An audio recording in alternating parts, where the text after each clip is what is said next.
Muito bem. Vamos agora falar sobre o período do governo constitucional de Getúlio Vargas, entre 1934 e 1937, ou seja, antes da decretação do Estado Novo. Durante esses 3 anos, Getúlio Vargas teve o poder constitucional. Então, dos 3 períodos que compõem a chamada Era Vargas, o único que é uma fase legal, uma fase constitucional, é aquele compreendido entre 34 e 37. Vargas foi eleito de forma indireta à presidência da República. A Assembleia que aprovou a Constituição de 1934 também elegeu Getúlio Vargas para mais 4 anos de mandato. Temos em 1934 a aprovação da Constituição, da nova Constituição brasileira, que estabelecia, olha só as novidades que a Constituição de 34 trazia.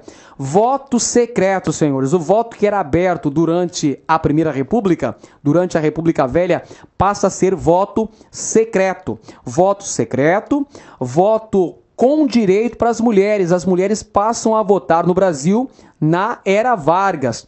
Temos também a criação das leis trabalhistas, o estabelecimento do ensino público primário também no Brasil e uma série de medidas que trazia a Constituição de 1934. Nesse contexto histórico do governo constitucional, vai ocorrer uma polarização ideológica com o surgimento de 2 agremiações políticas antagônicas, uma de extrema direita e outra de extrema esquerda. São elas a AIB, grupo de tendência fascista, e a ANL, grupo de tendência socialista, refletindo justamente o contexto histórico mundial dessa época. Década de 30, nós temos a ascensão do nazifascismo na Europa, a ascensão de Benito Mussolini na Itália em 1922 e de Adolf Hitler na Alemanha em 1933. E também temos a consolidação do socialismo na União Soviética. Claro que esses fatos ocorridos na Europa irão refletir na política interna nacional, com a criação desses 2 grupos políticos, a Ação Integralista Brasileira e a Aliança Nacional Libertadora. Um grupo, o primeiro grupo, de tendência fascista, o segundo grupo de tendência socialista. A ANL realiza um movimento que tinha por objetivo derrubar Getúlio Vargas do poder no Brasil, que foi a chamada Intentona Comunista, um levante que visava derrubar o presidente Getúlio Vargas. O principal líder da ANL era Luiz Carlos Prestes, o Cavaleiro da Esperança.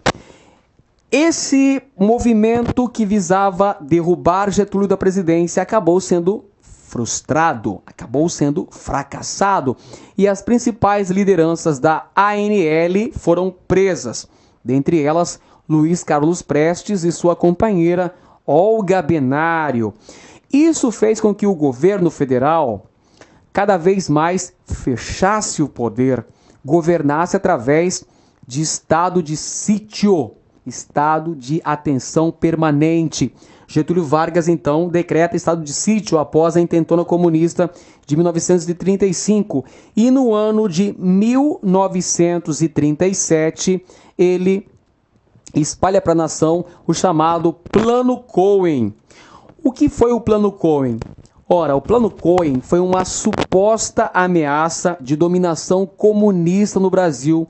Na verdade, era um fictício plano de domínio estrangeiro sobre o Brasil, de implantação do socialismo no Brasil. Na verdade, o Plano Cohen foi forjado pelos integralistas, na figura do capitão Olímpio Mourão, e vai ser usado por Vargas como um pretexto para a decretação do Estado Novo, que é o período ditatorial da Era Vargas. O Estado Novo está compreendido entre 1937 e 1945. Durante esse referido período, nós temos a suspensão de direitos e liberdades democráticas e a perseguição a todos os opositores do regime, através da polícia política, que tinha na chefia um ilustre mato-grossense, um ilustre cuiabano, chamado Filinto Miller, pessoa de grande importância na política mato-grossense ao longo do século XX. E temos também a criação do DIP, o Departamento de Imprensa e Propaganda, que era justamente o órgão responsável pela construção de uma imagem positiva do ditador Getúlio Vargas, bem como promover o culto à personalidade do presidente da República e também fazer uma intensa censura aos meios de comunicação. Essas eram as principais funções do DIP, o Departamento de Imprensa e Propaganda, criado no governo do Estado Novo por Getúlio Vargas. Falando em Estado Novo, falando em Getúlio Vargas, vamos voltar aqui para analisar a política mato-grossense no período em questão. Durante o Estado Novo, quem administrou Mato Grosso foi o interventor Júlio Miller, entre 1937 e 1948. Anote aí as principais características de seu governo. Júlio Miller foi interventor federal, portanto, durante o Estado Novo em Mato Grosso. E dentre as principais características de seu governo estão a construção de várias obras públicas, principalmente com o objetivo de dotar Cuiabá de uma modernidade urbana, principalmente para garantir a permanência da capital em Cuiabá. Durante o início da década de 1940, os mato-grossenses do Sul reivindicavam que a capital deveria ser Campo Grande, uma cidade mais progressista, mais dinâmica, mais populosa e até mesmo mais rica que Cuiabá. Então eles reivindicavam que a capital fosse transferida para o Sul.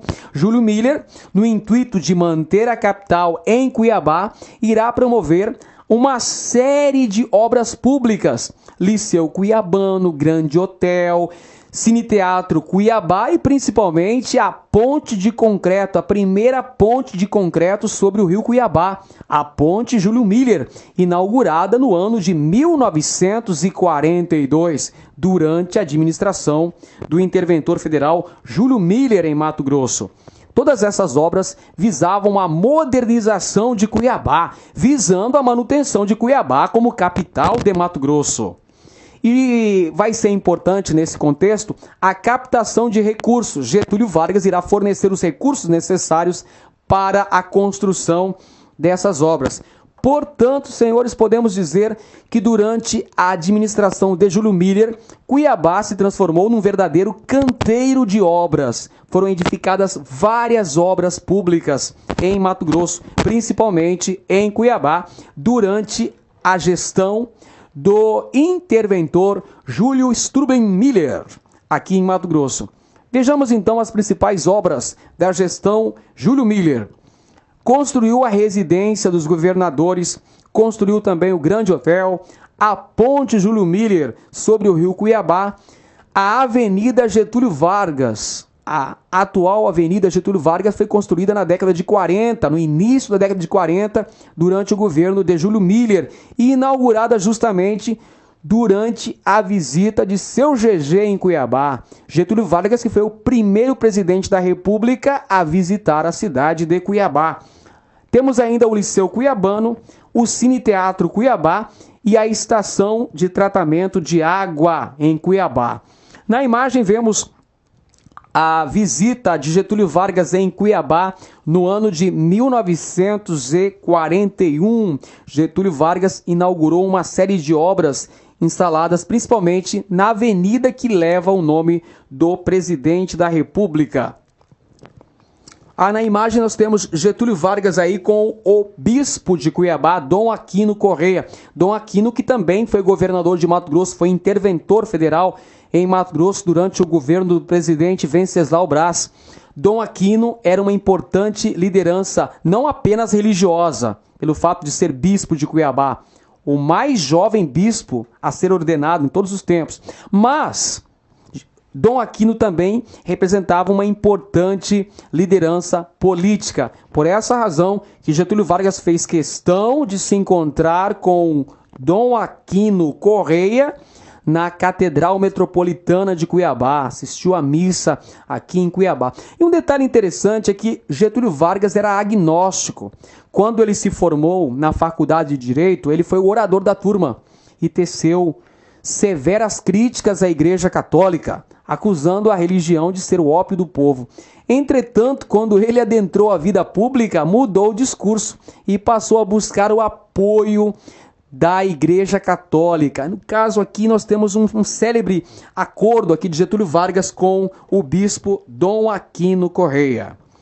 Na imagem agora o Liceu Cuiabano, que passou por uma grande reforma no ano de 1941, uma grande ampliação, o chamado Colégio Estadual, colégio em que estudaram grandes personalidades políticas de Mato Grosso, como por exemplo Júlio Campos, Dante de Oliveira, Carlos Bezerra, passaram pelas salas de aula do ilustre e emblemático Liceu Cuiabano. Temos também o Grande Hotel, que foi inaugurado também quando da visita de Getúlio Vargas, na avenida que leva o nome do presidente. Esse prédio hoje funciona a Secretaria de Cultura de Mato Grosso. E temos o Cine Teatro Cuiabá, o emblemático Cine Teatro Cuiabá, que também foi inaugurado quando da visita do presidente Vargas e que passou recentemente por uma grande reforma financiada com recursos públicos. Afinal de contas, é um edifício patrimônio do estado de Mato Grosso, patrimônio público do estado de Mato Grosso. E a Ponte Júlio Miller, também a emblemática Ponte Júlio Miller, quando ainda tinha os seus arcos, imponentes arcos, a primeira ponte de concreto construída sobre o rio Cuiabá, ligando a capital do estado à vizinha Várzea Grande. Também é outra obra edificada durante o governo do interventor Júlio Miller. Também continuando a falar sobre a Era Vargas em Mato Grosso, nós não podemos deixar de analisar o projeto de colonização que foi implementado durante o Estado Novo em terras mato-grossenses. Eu estou falando da Marcha para o Oeste, que foi esse projeto, primeiro movimento de colonização implementado pelo governo federal que visava a ocupação e a colonização das terras mato-grossenses. Quando que ocorreu o Estado Novo? Como eu já disse anteriormente, a Marcha para o Oeste foi colocada em prática durante o Estado Novo, no início da década de 1940. Dentre as metas principais da Marcha para o Oeste, anote aí, estavam estabelecer a convergência entre as fronteiras econômicas e as fronteiras políticas, de modo a construir um bloco homogêneo da nação brasileira. Visava ainda ocupar os espaços, os ditos espaços vazios, pois bem sabemos que esses espaços eram ocupados por nações indígenas. Vargas visava então estabelecer uma fronteira agrícola, a produção de alimentos nessa região, alimentos para abastecer o Centro-Sul, que passava por um processo de industrialização. Então nós temos como metas básicas da Marcha para o Oeste a ocupação dos espaços vazios e a promoção de uma política de integração, com a criação de colônias agrícolas federais, visando a produção de alimentos para abastecer os grandes centros urbanos localizados na região sudeste e ainda, se possível, o fornecimento de matérias-primas para as indústrias no Sudeste. Lembre-se que durante o Estado Novo ocorre um grande processo de industrialização do Brasil, industrialização esta sustentada pelo capital estatal. Temos a criação de importantes indústrias estatais, várias empresas, como por exemplo a Companhia Siderúrgica Nacional em Volta Redonda, no Rio de Janeiro, que vai se notabilizar pela produção de aço, indústria de base fundamental para o desenvolvimento de outras indústrias no Brasil nesse contexto. Então nós temos a Marcha para o Oeste, que visava o estabelecimento de colônias agrícolas federais com o objetivo de fornecer alimentos para a região centro-sul do Brasil, que era a região que passava por um processo de industrialização. Antes da Marcha para o Oeste, nós tivemos a chamada Expedição Roncador-Xingu, que inclusive recentemente foi para as telas de cinema com o filme Xingu, que mostra a trajetória dos sertanistas, os irmãos Vilas Boas, em terras mato-grossenses. Pois bem, senhores, a Expedição Roncador-Xingu foi criada em 1943 e tinha como objetivos básicos a tarefa de desencadear o movimento colonizador em direção às terras mato-grossenses. Mais tarde, a Expedição Roncador-Xingu, da qual os irmãos Vilas Boas fizeram parte, acabou se tornando parte integrante da Fundação Brasil Central, a chamada FBC. E os irmãos Vilas Boas se incumbiram de fazer o contato entre os elementos da Fundação e da Expedição Roncador-Xingu e também com os povos indígenas que habitavam essa região. A imagem, então, temos aí a Expedição Roncador-Xingu e os irmãos Vilas Boas, que atuaram brilhantemente. Aliás, da atuação dos irmãos Vilas Boas, nós teremos a criação posterior do Parque Nacional do Xingu. A Fundação Brasil Central tinha como principal meta empreender uma marcha para o Oeste brasileiro e iniciou o processo de reconhecimento e ocupação dessa região em Mato Grosso e criou as condições básicas, as condições estruturais necessárias, principalmente no que tange à abertura de estradas para a instalação dos futuros migrantes no território mato-grossense. E o migrante considerado ideal, o colono considerado ideal pela Marcha para o Oeste, pelo projeto de colonização Marcha para o Oeste, era o colono sulista. Segundo Getúlio Vargas, o colono sulista já tinha uma mentalidade mais empreendedora. A Fundação Brasil Central contribuiu para a implantação de núcleos de povoamentos a partir do vale do Rio Araguaia até o Xingu. Por exemplo, surgiram o povoado de Chavantina em 1944, povoado este que deu origem à atual cidade de Nova Chavantina, no interior de Mato Grosso, e em terras ocupadas por nações indígenas mato-grossenses. Contribuiu ainda para o surgimento de pequenos núcleos de povoamento. Entretanto, senhores, não obteve grande sucesso, em razão dos inúmeros conflitos pelo domínio legal das terras e pela posse das terras. Como consequências importantes da Marcha para o Oeste, nós podemos mencionar a criação de 2 territórios federais em Mato Grosso. Isso é fundamental. Até 1943, Mato Grosso apresentou o mesmo domínio territorial. Não mudou a configuração territorial mato-grossense.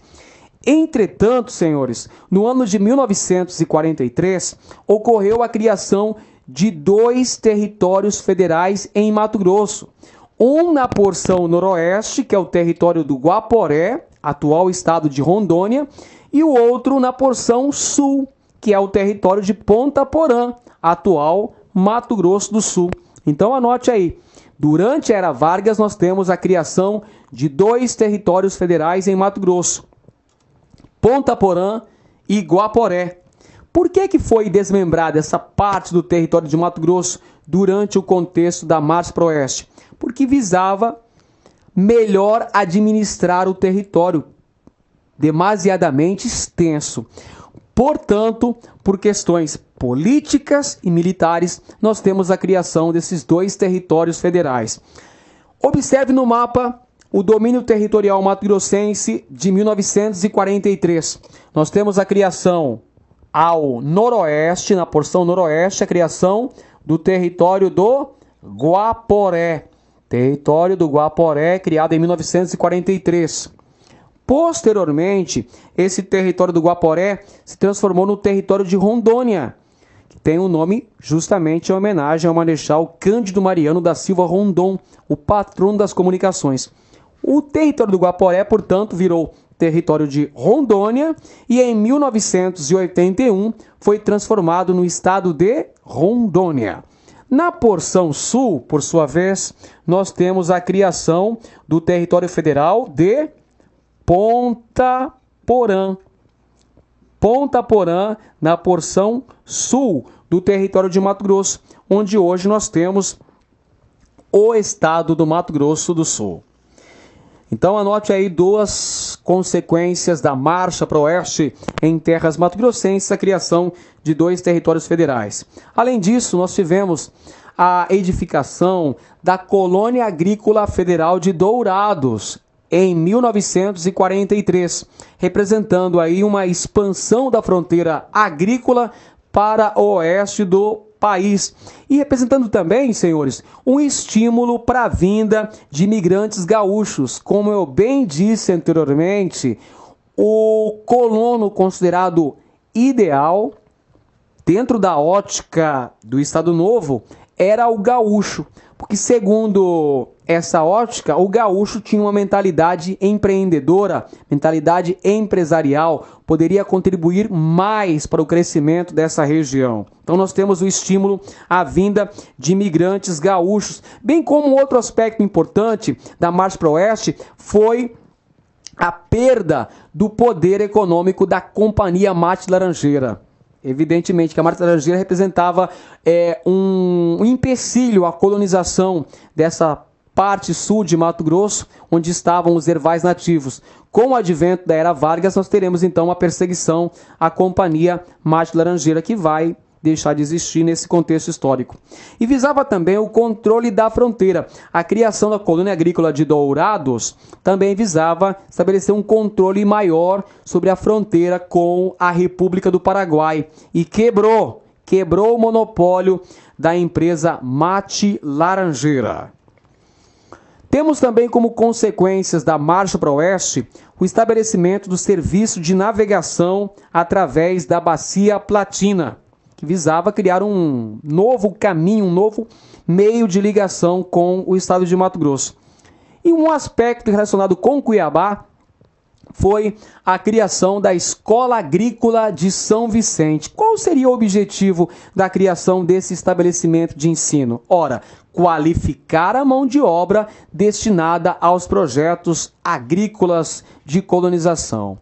Pois bem, senhores, vimos nessa aula os principais aspectos de Mato Grosso durante a Era Vargas, a vinda dos interventores federais, o confronto que houve com as oligarquias cuiabanas durante o início da Era Vargas. Vimos também a eclosão do Tanque Novo, que foi um importante movimento político ocorrido em Poconé, 1933, de oposição a Vargas, de apoio ao Partido Constitucionalista, que teve a liderança de Laurinda Lacerda Sintra, a popular Doninha de Caeté, e teve ainda a administração do interventor federal Júlio Miller, que foi responsável pela construção de várias obras que dotaram Cuiabá de uma maior modernidade e fizeram Cuiabá continuar tendo o status de capital de Mato Grosso. E outro aspecto importante que merece ser estudado com bastante atenção é a Marcha para o Oeste. Afinal de contas, esta foi a primeira iniciativa do governo federal com vistas a colonizar o território mato-grossense e que trouxe como desdobramentos importantes a criação de dois territórios federais em Mato Grosso, bem como a criação da Colônia Agrícola de Dourados e também a criação da Escola Agrícola de São Vicente para qualificar a mão de obra para os projetos de colonização. Pois bem, senhores, era o que tínhamos para hoje. Esperamos sinceramente que os senhores tenham apreciado nossa aula e marcamos um encontro para a próxima aula, onde nós veremos outro assunto fantástico da fabulosa história de Mato Grosso. Um grande abraço a todos e até a próxima.